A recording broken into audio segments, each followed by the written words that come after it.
Do you have the book? I have the book. You know what that means, right? What does that mean? Welcome back to another episode of Save it for the Pod. We gotta tie the intro in. do. Save it for the Pod with Lindsey. and Alex. And I'm Alex. This week, we're talking about a new book, and it's our first nonfiction book. And it's called Strangers, a Memoir of Marriage by Belle Burden. A fairly alliterative name, if I may be so bold. A Memoir of Marriage. And the author's name. That's true. That's interesting. Isn't it? How long did you have to wait before we talked about this book? 72 hours and 14 minutes. What about you? I think I only had to wait about 48 hours because I finished it Sunday night. And I finished it Sunday night. Oh, snap. Did I finish it yesterday? Wait, what's today? Wednesday. Okay. Yeah, so I finished it Monday night. Yes. I only had to wait 48 hours because I finished it the day after you. And I think my allergies were pretty tough that night. So I probably finished the last 60 pages or so on Benadryl.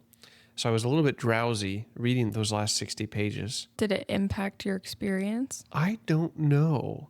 I think we'll have to talk about that. All right. Maybe during the rating? Maybe during the rating, and I'll be curious to get your feedback. Yeah. Well, before we get into this book, let's give a spoiler warning. Warning. We're going to spoil this book. You've been warned.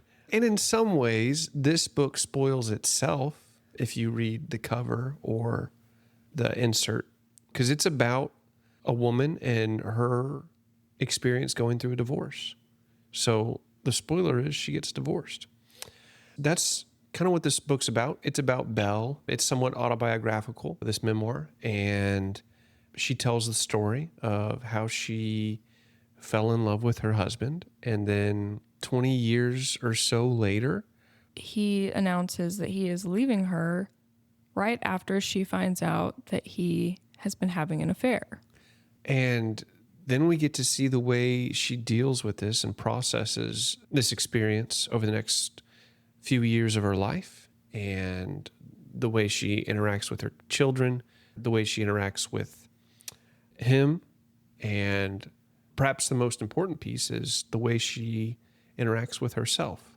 During that time period, there is also the trial around their divorce as they work through the details of a troublesome prenup and what it's like to be a stay-at-home mom when your husband makes all the money for a couple decades. A little bit different with a nonfiction in that these are things that actually happened and the author is crafting a story from it. Yeah, the memoir feels like it sits somewhere in between fiction and nonfiction because these things happened, but we're mostly getting one person's side, though, you know, the person may have been trying to be very fair to the whole of what happened and to all parties involved. Having only one person's perspective doesn't make it fiction per se, but you definitely have to ground yourself in that this is one person's experience. It's like when we're reading fiction and we talk about if the narrator seems reliable or not. Yeah. So it's just something to have in the back of your mind. Did you feel like Belle was a reliable narrator? I felt like towards the end, she started to be a more reliable narrator. At the beginning, I don't know if she knows herself well enough to be very reliable, but she gave us a window into where her mind was and what she was feeling when James first left her. I think that she tried to be fair and only say things that did in fact happen. But as we see throughout this book, at the beginning, whenever James first leaves, she is very confused, adamant of like, there was nothing wrong in our marriage. I don't understand what's happening, because that's really how she felt at the time. We learn over time, as she learned over time, that, maybe she just didn't know herself or know James well enough to really be an authority on if there was nothing wrong in their marriage or if they were happy or not. So I think she's less reliable at the beginning of this book than at the end. She almost gives the reader the experience that she had. Yes. Where to some degree, she didn't have the perception and experience to judge the world in what could be considered a more accurate way ahead of time, but she got that throughout the book. I think she was reliable in the sense that she was doing the best she could, but there's always going to be more to a story than one person's perspective. But in her story, I think she was reliable. I agree. What do you feel like the biggest lesson she learned was? She learned a lot of things. We get a glimpse into the key things that she learned throughout this experience based on the list of things that near the very end of the book she hopes her kids will take away from it.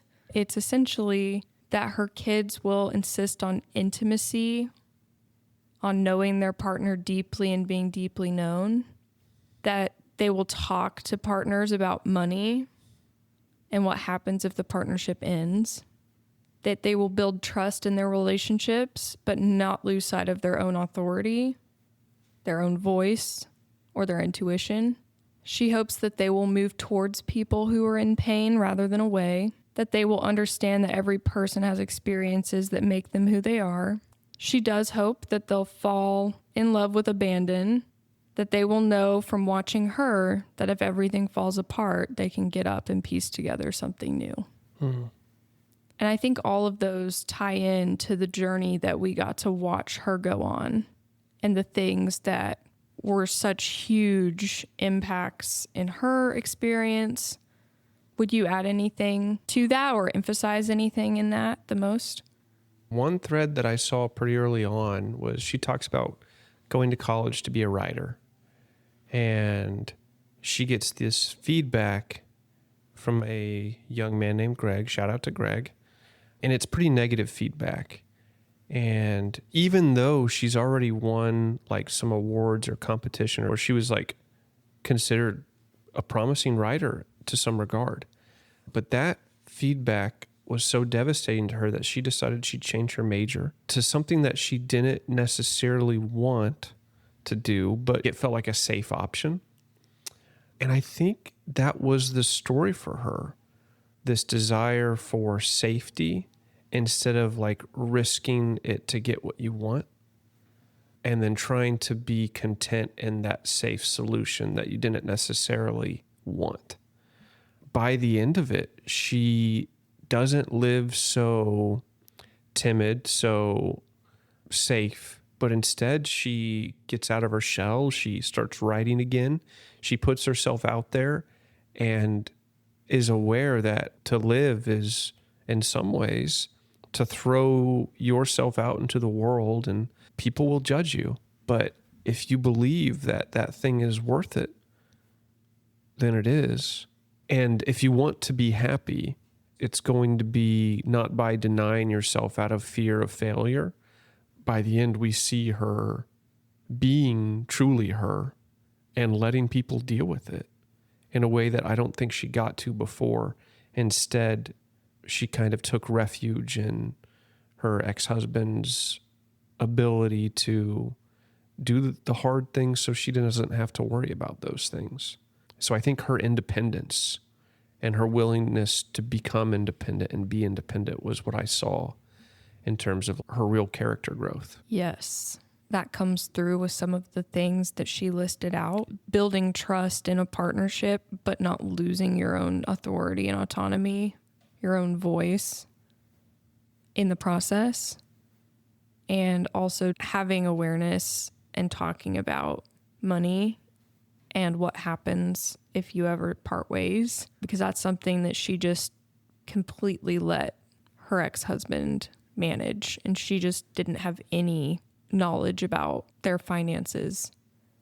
And that was fine, I guess, until it wasn't.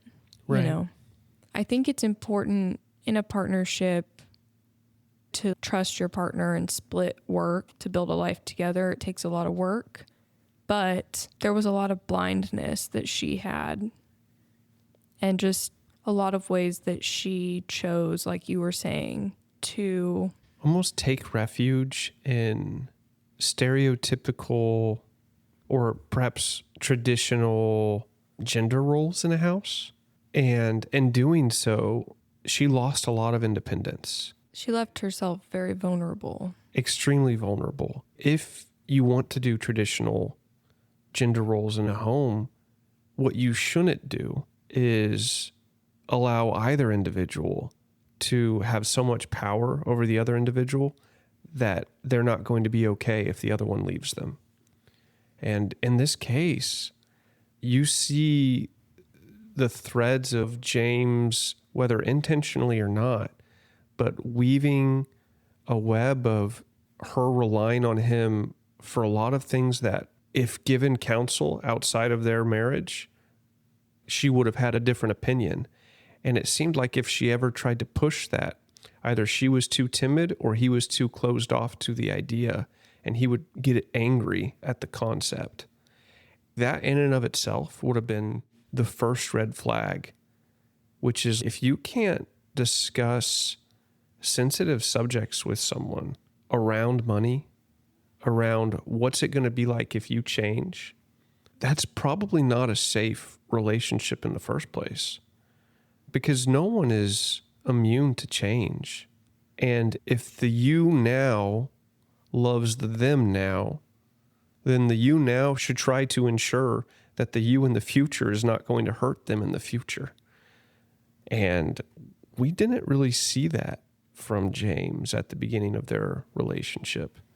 He struck me as someone who was always trying to protect himself, and his own childhood trauma and insecurities and fears seemed to always pop up and cause him to make decisions that looked out more so for himself to protect him from what happened to his dad, which was like losing all of their fortune and, you know, not being in a good financial state at all. I don't think James was intentionally trying to set up a life scenario where Belle is just, hung out to dry. I don't think he was ever thinking about that. I don't think he was thinking about her, and that's the problem, right? But he was just trying to make sure that he was going to be okay and didn't end up like his dad. She had mentioned that there were aspects of his relationship with his dad that she really never knew. And I think that in and of itself is concerning to me. Maybe I'm too much of a romantic, but I would assume you would want to know your partner and even the tough things that they deal with so you could come alongside them. But he was really adamant that he was going to tackle it by himself, and I don't think he did. And I think that's part of why they got to where they got to. Well, it seems like this was something very, very sensitive for him that he couldn't even face, that he couldn't talk about with anybody. And I think it came back and made him a villain in his midlife. It came back to bite him because he never dealt with it. He didn't set out to be this villain in Belle's story, right? But because he never dealt with these fears that he just could never talk about, he then is making decisions that end up casting him as this hard to understand villain in a memoir about the end of a marriage. So that kind of just leaves everyone's jaw a little bit on the ground while reading, I think. Yeah, it really does.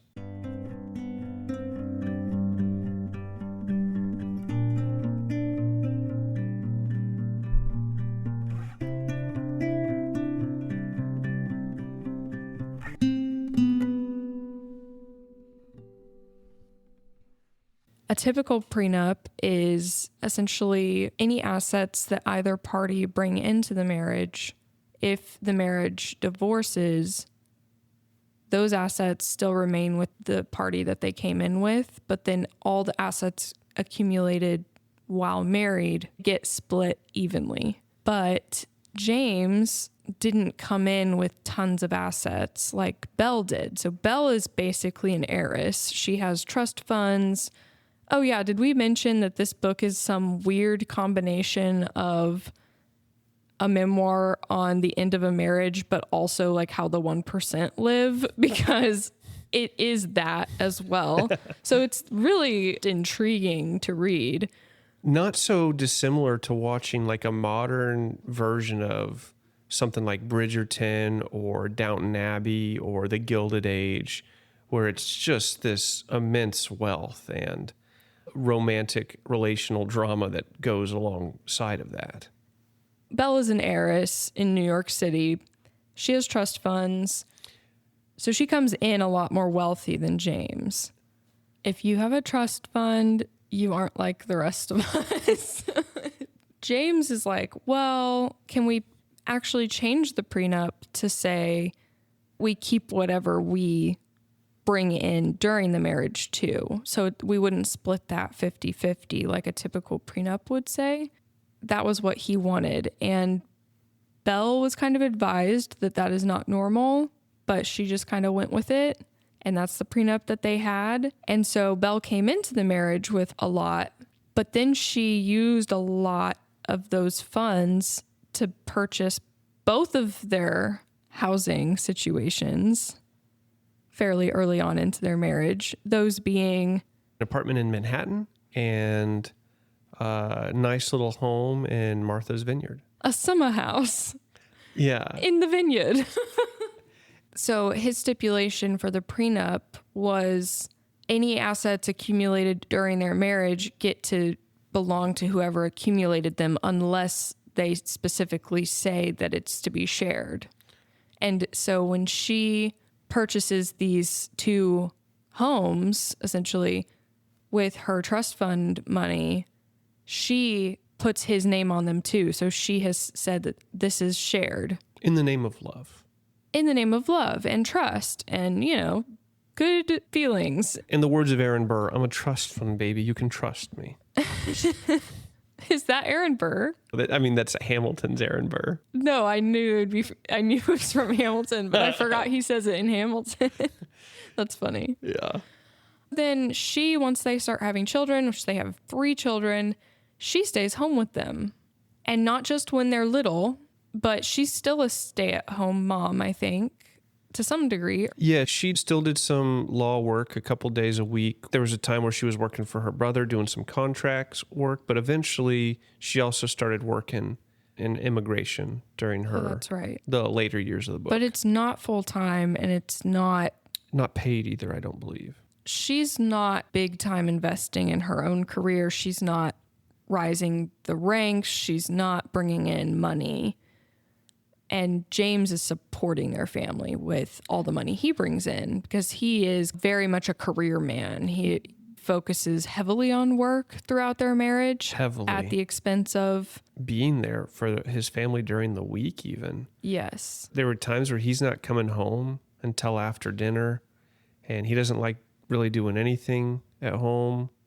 She says that his thing is no bath time or bedtime. He wants no part in some of these pretty like key responsibilities with their children. You just kind of get the impression that his family is not something he loves in a intimate sense, but more so like assets, more so like trophies. It's really, really kind of sad. So he's bringing in the big bucks. And I guess he's not saying that that's shared because when he leaves her and then they're in the messiness of divorce hearings and splitting up all the assets, all of that money that he accumulated, which is millions of dollars, by the way, is just his, according to their prenup. And there were times where she gets a little bit of spending money, he gets a little bit of spending money, but all the Christmas presents seem to come from her. All the birthday presents seem to come from her. Her stepmother pays their children's tuition. Because they were struggling financially? At the beginning, I guess. Here's the weird thing about the 1%. You can be out here buying a summer house on Martha's Vineyard, but need your stepmommy to pay your children's tuition to their fancy private school. Make that make sense. This is just, I guess, normal. I don't know. Yeah, it does seem like there's a lot of desire to maintain a specific image. When I found out how much she had at the end, I was kind of blown away by asking Susan, as the stepmom of Belle. I was kind of blown away by the fact that they asked her to do that, because if he really had all this money to not only have millions of dollars by the time of divorce, but also like an extensive wine collection, motorcycles, an extensive Rolex collection. I mean, the list goes on and on of the things that he was accumulating during this marriage. And I'm just like, how can you justify asking someone else to take this responsibility you have to get your children educated while you're lining your basement with all these adult toys? What kind of adult toys? Okay. While you're lining your basement with all of these like Expensive hobbies or collectible items. Yeah, I mean, he had a boat that he boated with. I was just struck by the priorities. It felt a little out of touch. That's actually one thing I wanted to mention about this book is I almost feel like she, in a self-aware way at times, just throws in some random detail that doesn't even matter that much for us to know, but it gives us this window into how they're filthy rich. And that happened like multiple times where I'd read it and just be like, what? Just these random little details she would sprinkle through. And it was just like, that's not normal life. No, but even so, I do think the experience of a man and a woman getting together, potentially before they're ready, and then falling into a comfortable cage for both of them, where they both find that when push comes to shove, they're not happy, is something that impacts people across class. Yes. And so I thought that was something that was really pretty humbling to see the humanity even at that level, because it's not uncommon to marriages across the board for such a disconnect to occur. They got together driven more so from trauma responses rather than from self-security, self-understanding, and then like finding someone that you want to build a life with. And what I mean by that is James, we learn that he had learned that she was an heiress, that she's from this very well-known family. And then he was interested in her. And we know that he comes from money insecurity, and that that's like a trauma so touchy for him that he can't even ever talk about it with anybody. What do we think was appealing to her about James that satisfied some need that she had? He just seemed like he knew what he was doing. And so he seemed to be a very firm foundation that she felt safe to stand on. And that was really important to her. She seemed very timid, very unsteady, very concerned about doing the wrong thing. And I think she found a lot of safety and comfort in the thought that this man, he was going to take care of her. He was very gentle and soft-spoken, and her father and brother had pretty hot tempers. And we know that as a child, that's kind of what made her such a timid person. She looks back on her childhood and just saw herself diminishing herself, making herself small, scanning for bad things all the time because she didn't really know how to cope well with personalities like that.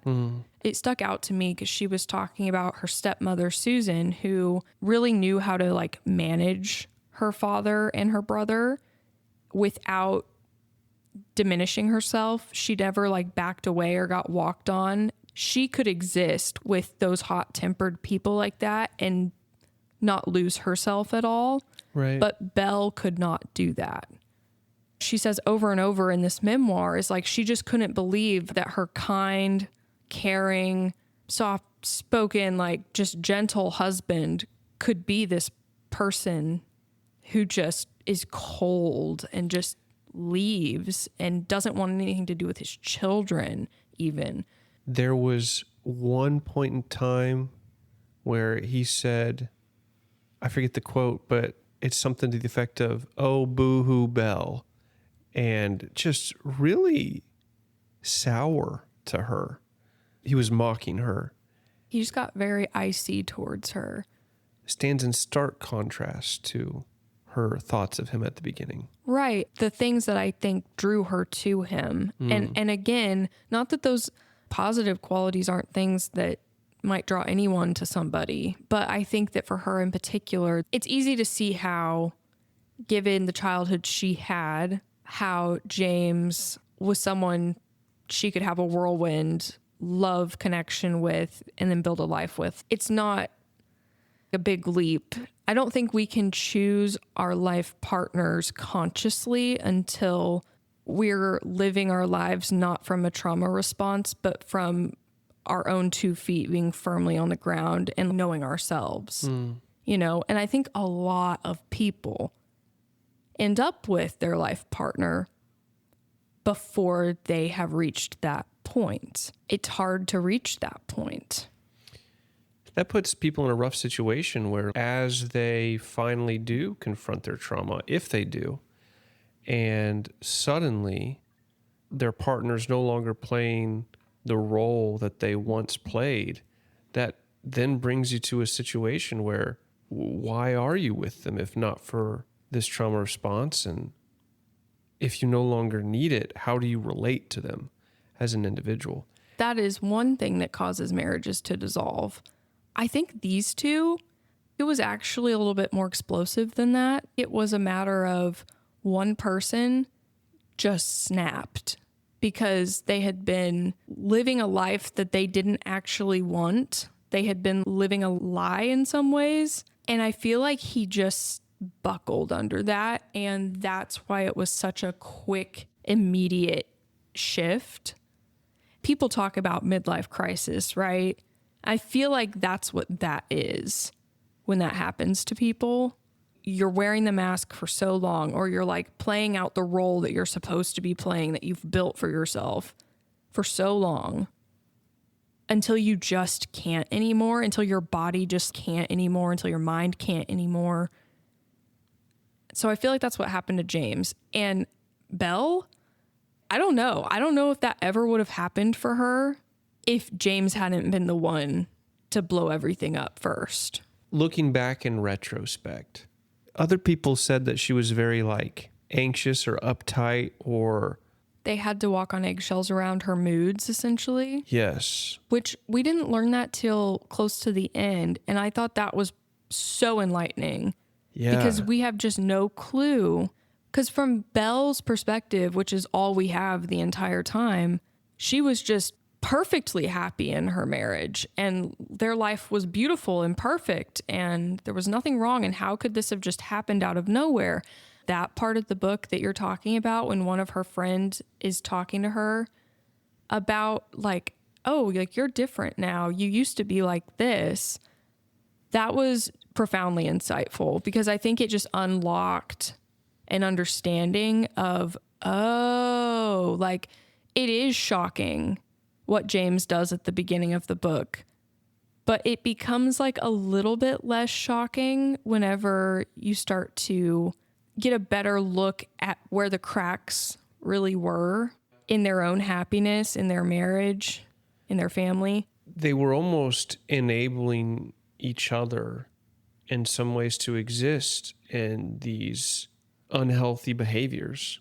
And it wasn't until that they no longer had each other to lean on to make up for where they were lacking that they had to face the music, take the opportunity to grow, because I don't know if she would have been free in the way she is now without the divorce, because he certainly wasn't making her more free. And I think that's like one thing that every couple should do is think, are we making each other more healthy? And if not, are we healthy as a couple? Because someone who loves you, like truly loves you, would want you to grow. And if you love someone, you would want them to grow. And if you guys aren't working towards that mutual growth, then you're likely doing the opposite. She talked a little bit about a nanny that she had growing up who was very strict with her, and she just kept that to herself, the way this nanny would kind of bully her. And eventually she finally cracked and told her mom, but it was like, what a world to live in where you feel so alone, where you don't feel like you can tell your mom about this nanny who's bullying you. That kind of just goes to show how alone she felt in her home. And I think in some ways how alone she felt in her marriage. But perhaps because that's how she grew up, she wasn't able to identify that there was something wrong with that. And he didn't do a good job of meeting her there. Because if he loved her, he would say, hey, let's get you out of this place of seclusion, mental seclusion, physical seclusion, whatever it may be, this place that makes you feel like you have to perform. And I think part of that was being an heiress. I think part of that was being around the wealth. And if you mess up, it's going to be in tabloids or papers or wherever it may be, and the pressure that comes with that. But instead, hold on, let me just pull up this passage. This was fascinating to me. She's reflecting on James's personality during their marriage. And she's thinking, maybe I failed to see the signs of his unhappiness. Going to bed so early. How rote his routine was. Work, tennis, television. The cocktail as soon as he walked through the door. I should have seen it and done something about it. It was my fault for not figuring it out.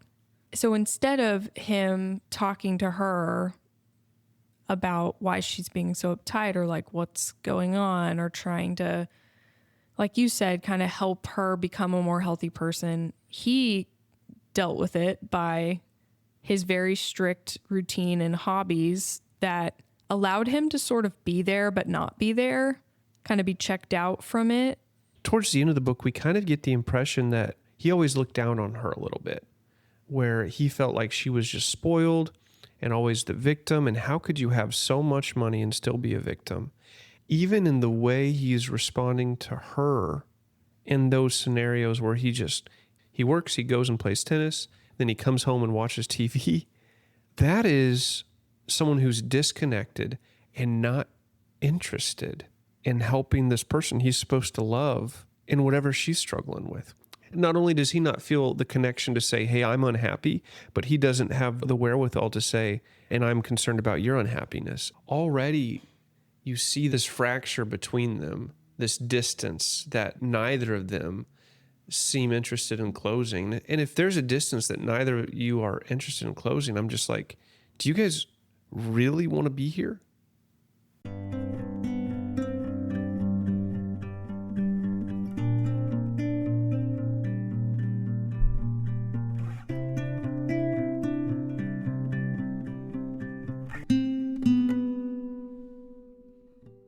As she is reflecting on what happened, like why their marriage ended like that, she's thinking, how everyone always says when people get divorced, it's always like 50-50 responsibility for the failed marriage. But she's like, is it 50-50 when the unhappy person doesn't say that they're unhappy?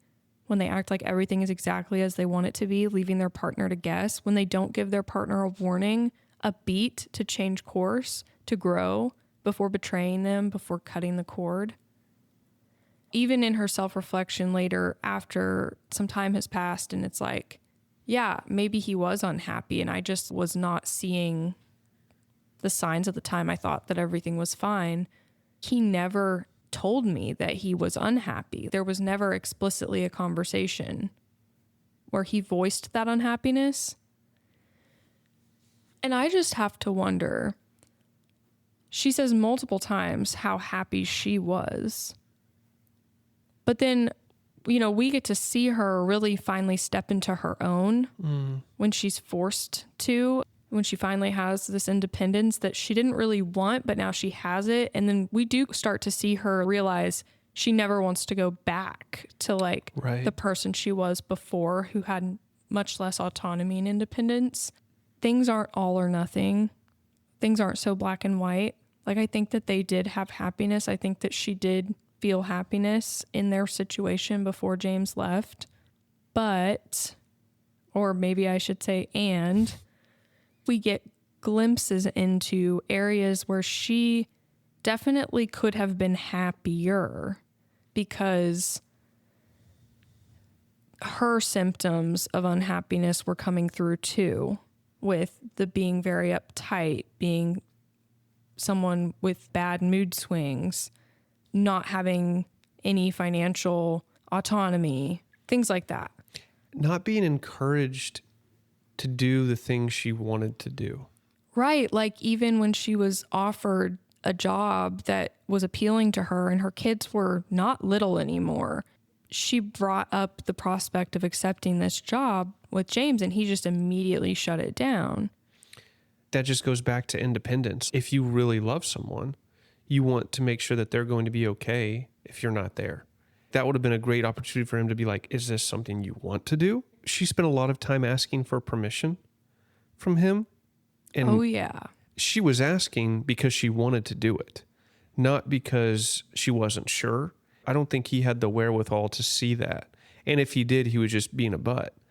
But if he didn't, he doesn't know her well enough after 3 kids and a decade plus of marriage, and she still feels like she needs to ask you for permission to go do this thing that she wants to do, but it's kind of scared to take the leap to do. He's not doing anything to encourage her. And then when he says, no, you should stay at home with the kids, she's like, oh, and he's right. And it's like, there's no ability to be like, why did I ask in the first place? And even like his response there is really fascinating. Him being like, no, you need to stay home with the kids. Why does he do that? Right. And I guess we don't know for sure. I think we can speculate as to why he might have done that. But I think that him and Belle, instead of an equally empowered partnership, her own fears made it better for her to just submit to her partner than to live the life that she wanted in some ways, or to go after certain things. And then for him, it probably made him feel safe to be the one with all of the authority and control. That's why he would shut down her thoughts of taking that job. You could think, oh, he was being mean to her. No, I mean, sort of, but like, I don't think he was doing it to be mean to her. His reaction to her had nothing to do with like her hopes and dreams. It had everything to do with his own fears. I also think the way she proposed her question in the first place, she was thinking that he would be able to help out more with the kids and they'd be able to split that when they needed to and share the responsibility because they were both working. But I think that ran counter to his plan for the way he would move about the world. That's really going to interrupt work, tennis, TV. If he's going to have to move kids around, ferry kids from place to place when she's busy for whatever reason. I don't know if that is the life he was interested in. It would be a bummer if that's why he said what he said, what he should have said if that was the case was, I don't want to sacrifice more, so I need you to do both. But I don't know if he would have felt comfortable being so honest. And I think that's probably because of the amount of power he probably felt that she had because she had so much money. There was this innate power imbalance that was almost two-way, where he feels like she has so much power because she's got all this money, and she feels like he has all this power because he knows what to do and he's going to give her safety and security. It almost seemed like both of them were walking on eggshells around each other until one day he could no longer do it. These two, their marriage, their relationship, it brings up the question of what does it mean to love someone versus just consume somebody? And when we move through the world and other people exist for what they can give us or how they make us feel or how their life fits into what we want for our vision, for our life, true love is when it's not all about you. How old were you whenever you feel like you started being able to love other people freely instead of consume them? That's a great question. I have a very distinct memory. I would have been in middle school, and I was just thinking back on the day, and I thought, man, I was just kind of mean to some of these people. I don't think at that point in time I was just no longer consuming people, but I became aware of it unintentionally, where it was like I moved through the world somewhat selfishly, even if my selfishness didn't necessarily look mean, like I knew. I think it's really been recent years where I feel like other people are allowed to be, and I don't have to force them to be what I want them to be. It's difficult for me when I have expectations for others to allow them to differ so much from my expectations. But I think when I replace what I'd like them to be with curiosity about who they are, I find that it is far less stressful for me to interact with other people. James and Belle both, they had a lot of expectations of one another. And it seems like a lack of curiosity for who the other was. But even more so, and I think perhaps more important, is a lack of curiosity about themselves. It is very difficult to love anyone if you don't love yourself. And when I look at Belle's life and James's life, at least in the memoir, I don't think James loved himself very well. And I don't think Belle loved herself very well. Otherwise, she would have been her own advocate. And what you see when you don't have a healthy relationship with self is that tends to reflect unhealthy relationships with others. And I think that's what happened. They were two unhealthy people with a lot of expectations for themselves. And Belle, especially when faced with opposition to who she wanted to be, became far less curious about who she wanted to be at the very beginning when she gets that feedback from Greg. And James, I don't see curiosity from him about the life that he created. I see disdain for it. It's hard to be curious about a life you've created if you don't like the life in the first place. And I think he had to wrestle, and maybe even is still wrestling with, how did I end up in this spot where I was so unhappy? Who's to say, really? I'm certainly not people who got one person's perspective in a probably very complex story.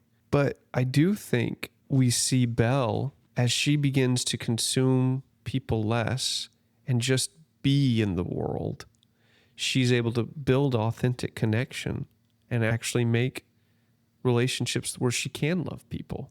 But I think it started with her easing up on herself. allowing herself to be free. What about you?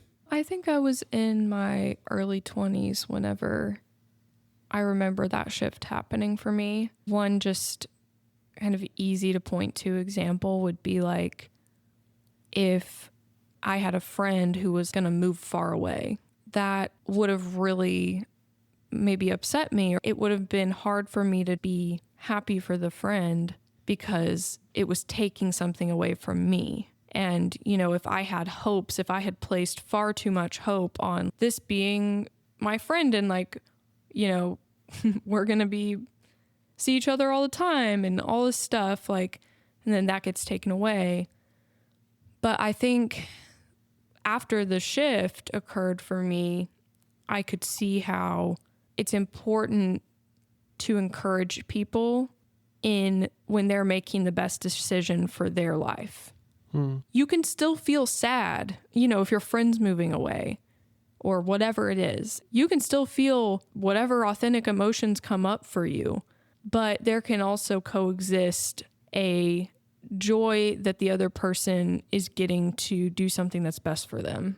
That was an important growth time for me to go from treating the relationships in my life from more of a place of consuming and like what they gave to me and the way they made me feel better about myself or more safe or whatever it is, to viewing other people just as other people who I may enjoy their company, I may enjoy the ways our lives intersect, but at the end of the day, my happiness can't be based on what they choose to do or not do, where they choose to live or not.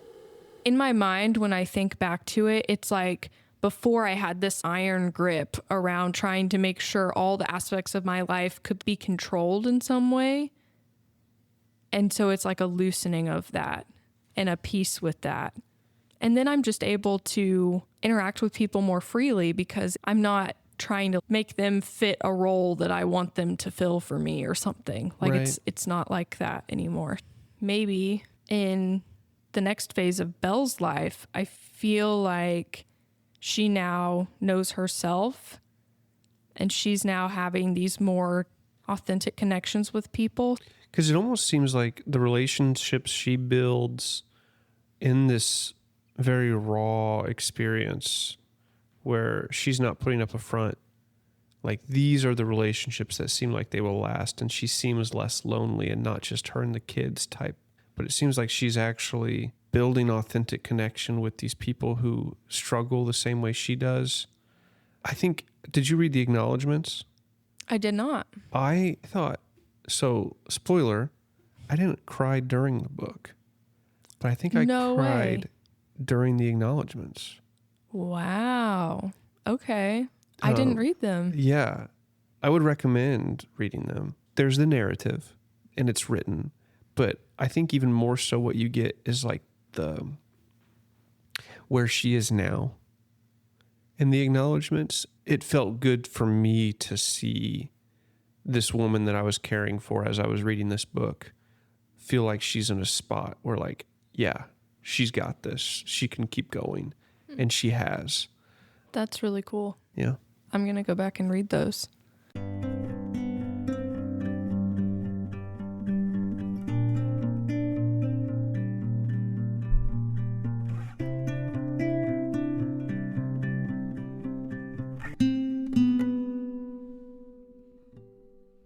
So your cry count is 1?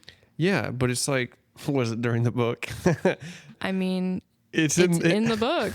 between the covers. That's right. Yeah, so just one. And yeah, it was during the acknowledgement, specifically, I believe, the second to last. I don't think I cried during this book. I think mine is 0. Oh, maybe you should read the acknowledgements right now Yeah. and see if we can pull one out of you. Start getting some tears rolling. You said the second to last? Yeah, but you should read the whole acknowledgements. Oh, okay. Okay, I didn't cry. Is it the kids one Yeah. that made you cry? Yeah. The biggest losers in any case of adultery or divorce are the kids. Yeah. And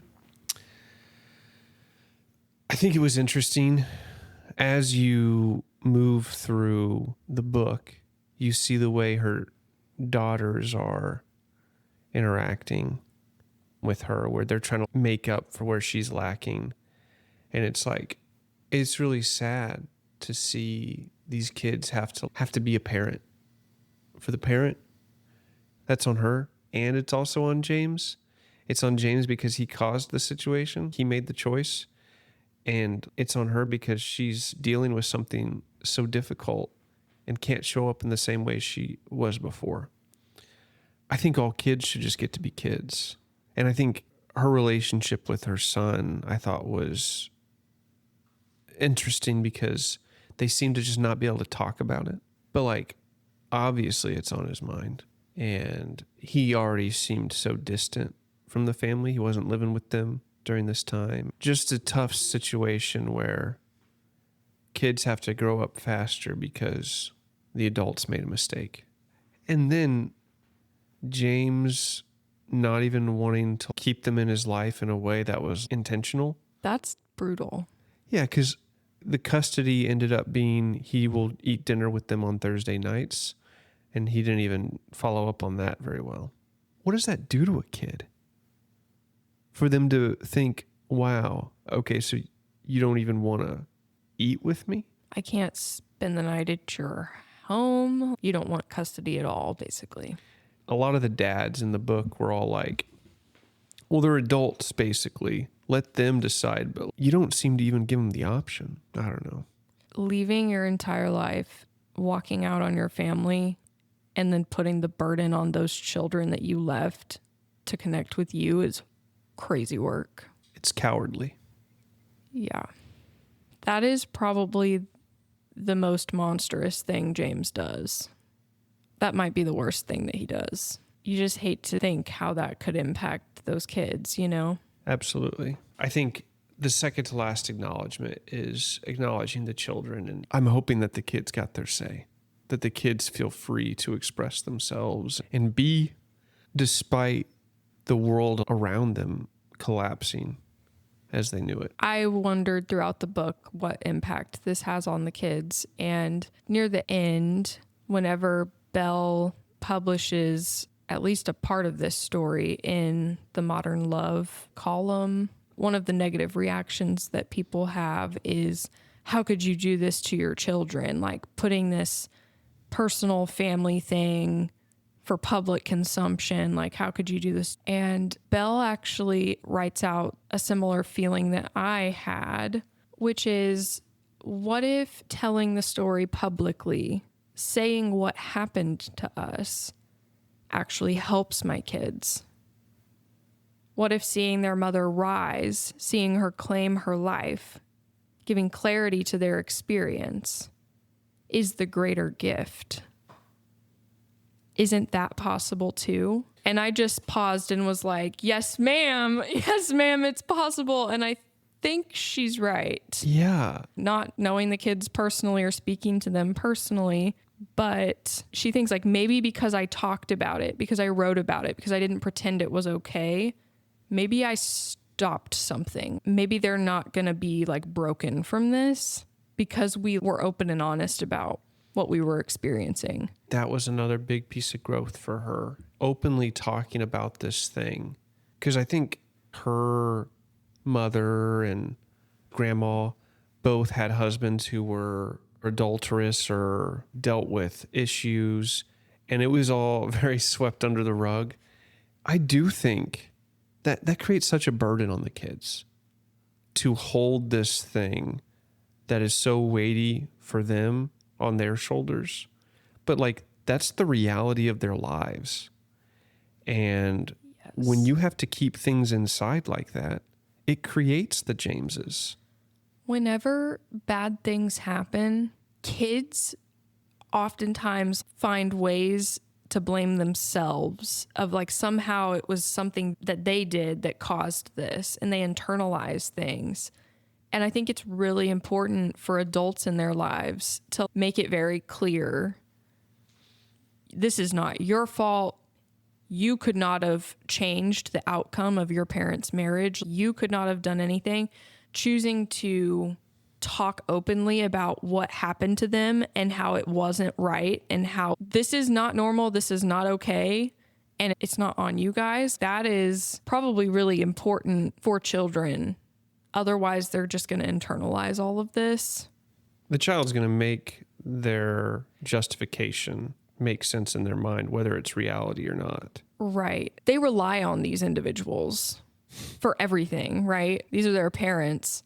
So it's a lot easier to internalize how it's something wrong about you than to admit that, like, maybe my dad doesn't care about me, but that's also his fault, not mine. Or maybe my dad's a bad person.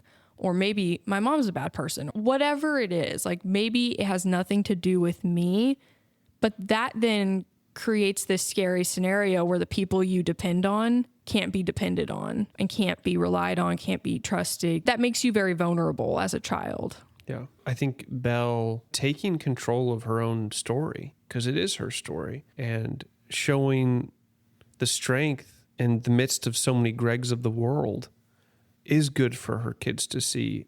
But even more so, it always blows my mind. And I know we're doing review podcasts, but when people give reviews of people trying to be honest and not really knowing the full story and are just like, what about the kids? What about the kids? Why didn't you ask James that question? Oh my God. Right?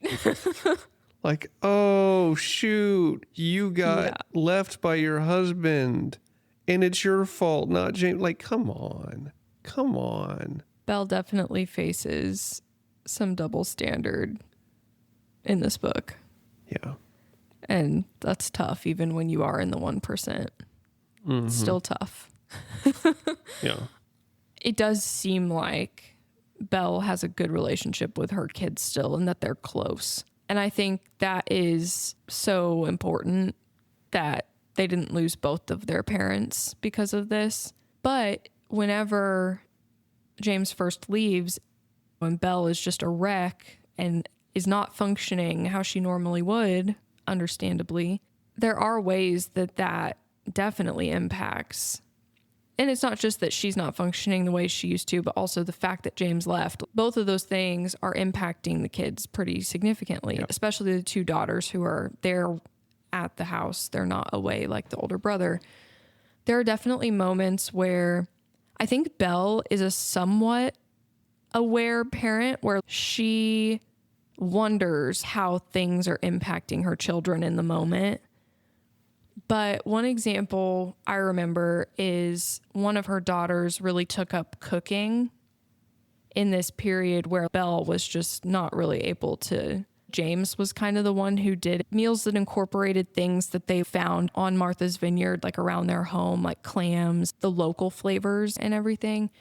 And her daughter really took to cooking in this time after James left and was really making some fancy food dishes. And I remember Belle looking at this and thinking both that she was just grateful, for one, because she's drowning and her daughter doing this is, for one, a huge help, but also it keeps a family tradition alive that otherwise would have died with James in a way. So she's grateful. Well, died with James. He didn't die, he left, but I digress.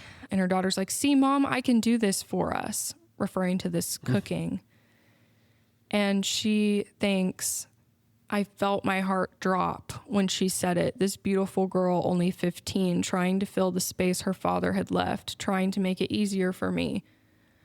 But I was relieved too, grateful that she was giving us the things we worried would have been lost forever.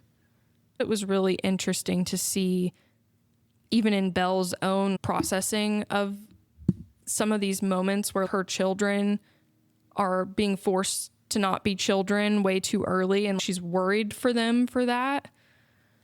But she's also grateful in some ways because she's also drowning, right? And needs support in some ways. We don't have children yet, so I haven't personally experienced what it's like to try to parent a child and let them be a child and not force them to grow up too early. But I've always wondered, in cases where that happens, are the parents aware of what they're putting on their children? Like when parents are like, oh, they're just such a good kid, I never have to worry about this one. But it's like, that one needs support, right? The good child needs support too. I always just wonder, are they just totally unaware of that? But this was a really interesting example to add to my mental model of a parent who was aware, but also just didn't really have the resources or the ability to like fully prevent that from happening either. It's almost as if you're about to crash, but you're like, there's nothing I can do. And at least we're all wearing our seatbelt. She would know that this could be the trauma that her daughter's dealing with for some time, of growing up too fast, having to take care of her mom at her lowest. And it's like, maybe it will. And what's done is done in some ways. And it's not entirely Belle's fault here. If she really can't bring herself to do the thing, then she can't bring herself to do the thing. Perhaps James should have thought about that before he decided to do what he did. But he didn't. People have to deal with the consequences of those actions. I think no parent wants to traumatize their children. We don't always get the happy path. Yeah. How would you rate this book, Lindsey? This is a thumbs up for me. This book was really easy to read. It felt like a quick read.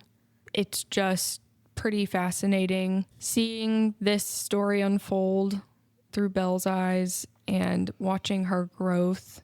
It's kind of scary in a way. Like, one thing that Belle says a lot is everything's easier to say in hindsight. You're going to read my story and you're going to try to see exactly where the cracks were, the writing on the wall. And she says, like, and doesn't it all look different? Wouldn't your own story look different if you knew how it was going to end? I think she pushes back at the reader, pointing out the flaws in her story to make them feel safe in their own.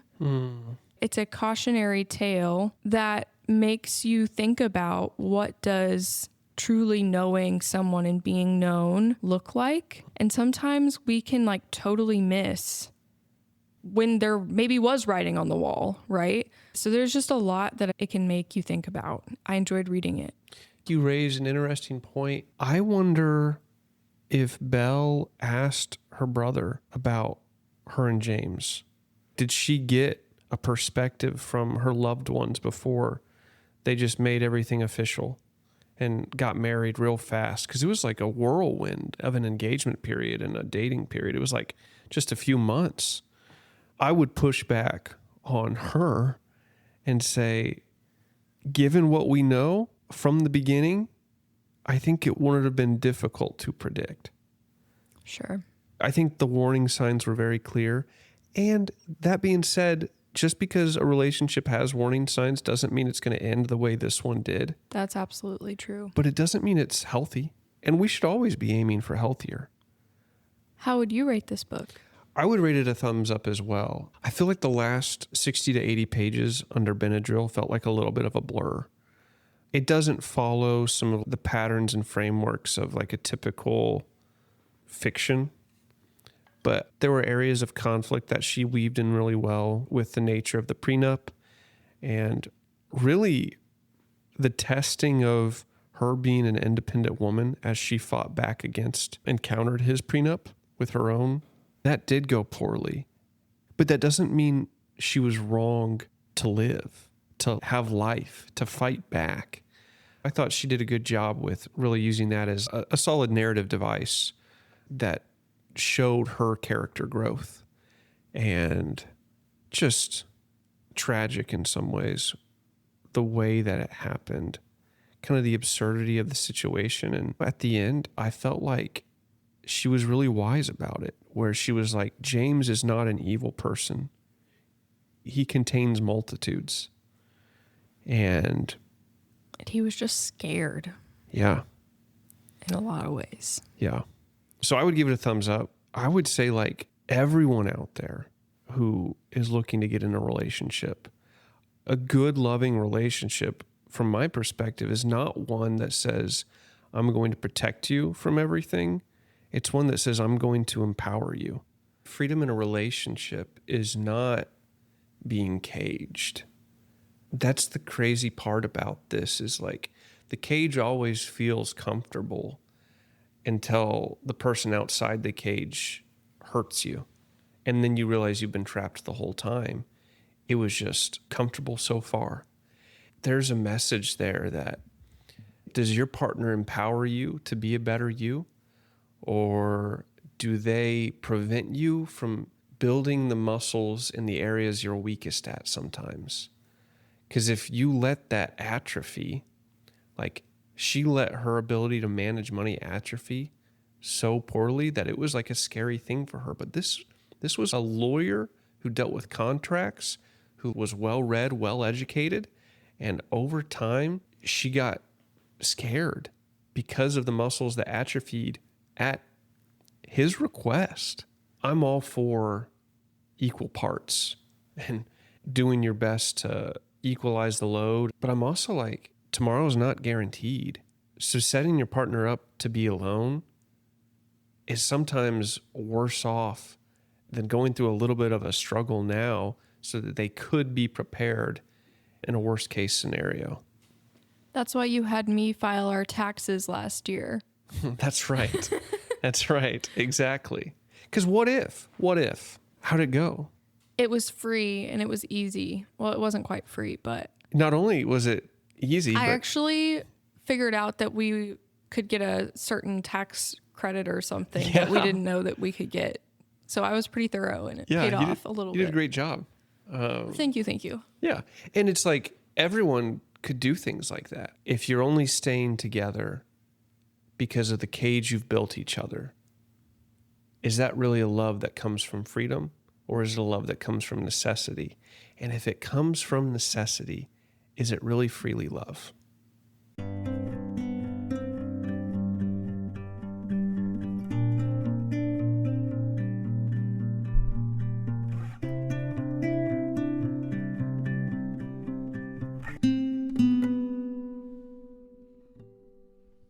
I usually have a closing thought, and surprise, surprise, I do this time too. Surprise. One thing that Belle said really became her anthem. James leaves her in the spring of 2020. Taylor Swift's Folklore album comes out later that summer, and she said that she had this on repeat. A lot of the themes throughout those songs were betrayal and infidelity and collapse of relationships, and so it just felt really relatable to her. And Evermore came out just a few months later in December, and so I have to think that that was also instantly in her playlist when that came out. And one of the songs there is called Happiness, and the key chorus lyrics is, "There'll be happiness after you, but there was happiness because of you too. Both of these things can be true. There is happiness in our history, across our great divide. There's a glorious sunrise. Dappled with the flickers of life from the dress I wore at midnight, leave it all behind. And there is happiness." And I really feel like by the end of this book, that's the place that Belle is in, because we even get a glimpse of her going back through their photo albums and their marriage album, their diary that they kept when they first got together. And people are like, "Are you going to throw those out?" And she's like, "No, because there was love here. There was happiness here." And so she's in a place where she's healed enough to not throw it all away and to be able to look back and see where there was happiness, even as there were also cracks and even as it all came tumbling down. But I love that she's able to get to that place where she doesn't have to think so black and white about it, and she can hold together two different things. And I love how that stands in stark contrast to James, who threw everything out. And turned 180 degrees because he couldn't live with that tension it was all or nothing. He was either the perfect husband or he was nothing. A great dad or nothing at all. And I think it even says it in the book. Someone speculated to Belle, like, maybe this is why he just seemed to flip so suddenly and go from one thing to just stone cold. Yeah, it was on a review of her essay. One of the commenters was like, he can't hold all of these things together. He's still living in a completely black and white world where he can't be this rebellion, perfect husband and adulterous man.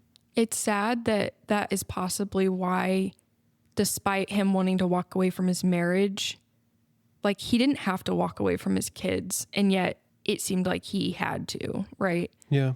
Maybe it wouldn't have made a difference, but if he would have been able to hold some nuance or like tension of, I can cheat on my wife and I can leave my marriage, but I can still be a good dad. But it doesn't seem like he was able to do that. Maybe it wouldn't have mattered, but maybe he didn't want to be a dad. I don't know. We don't know. We don't know. And you know what? I think that's okay. Should I have sang the song instead of read it? Because like we usually have a pod song. I was surprised you didn't. Can't sing every time, I guess. Well, I suppose that's a wrap. Don't be a stranger. See what I did there? Oh, that was good. That was so good. Cue the outro. Wee. You've hung around this long. If you want to know what we're doing next week, it is Golden Sun, the second installment in the Red Rising series. all right. You've hung around this long. Please give us 5 stars.